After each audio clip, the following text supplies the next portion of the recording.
Have you ever wondered how investing works? Well, you're not alone. The concept of investing can seem like a complex maze, but in reality, it's a tool. A tool that, when used wisely, can help grow your wealth over time. It's like planting a seed and nurturing it to grow into a towering tree. Investing is not about getting rich quick. It's about building wealth slowly and steadily. So, buckle up as we delve into the world of investing. First off, let's talk about stocks. Ever heard of them? Imagine walking into your favorite tech company's office, and instead of just being a customer or an admirer, you're actually a part owner. Sounds exciting, right? That's essentially what buying a stock is. When you buy a stock, you're buying a tiny piece of that company, making you a shareholder. You're not just a fan anymore, you're a part of the team. Now, why would anyone want to do that? Well, when the company does well and makes a profit, you could potentially receive a portion of those earnings. This is known as a dividend, but the real golden ticket is when the company's stock price increases. If you sell your stocks when the price is higher than when you bought them, you make a profit. But remember, the stock market can be a roller coaster. Prices can go down as well as up, which means you could lose money too. So, in a nutshell, investing in stocks means buying a piece of a company and becoming a part owner. Moving on to bonds. Ever wondered what those are? Well, think of bonds as IOUs, but a bit more official. When you buy a bond, you're essentially lending your money to the issuer, such as a government or a corporation. In return, they promise to pay you back the full amount, known as the principal, at a certain date in the future, known as the maturity date. But wait, there's more. The issuer also agrees to pay you interest, typically twice a year. These payments are often referred to as coupon payments. So, what's the catch? Well, like any investment, bonds come with risks. The issuer could default, meaning they can't pay you back. Plus, if interest rates rise, the value of your bond could fall. But despite these risks, bonds are generally considered safer than stocks, and they can provide a steady income stream. Therefore, when you invest in bonds, you're essentially lending your money to an entity in exchange for periodic interest payments and the return of the principal amount at maturity. Beyond stocks and bonds, there are other investment types you may want to consider.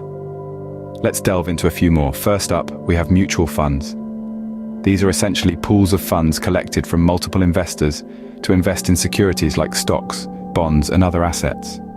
The beauty of mutual funds is that they're managed by professionals, making them a suitable option for those who prefer to take a back seat in the investment process.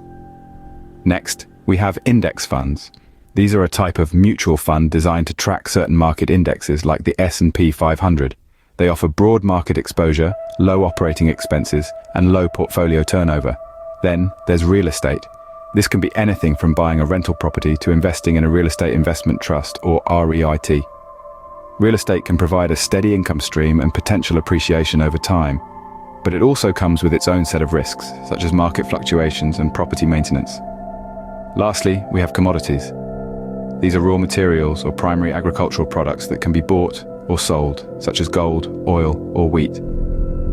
Investing in commodities can provide a hedge against inflation and diversification, but they can also be highly volatile. Each of these investment types brings its own set of potential benefits and risks.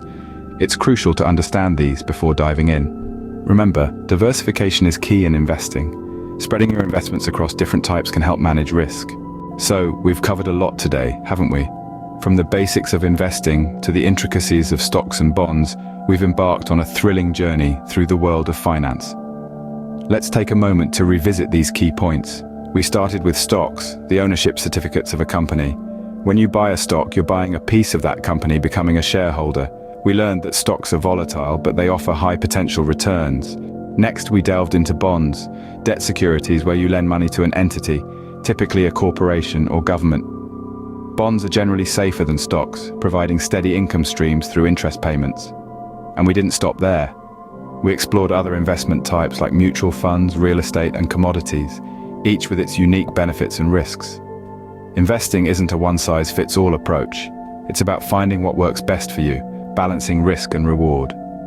Investing can be a powerful tool for wealth creation. Do your research, understand your risk tolerance, and make informed decisions. Happy investing!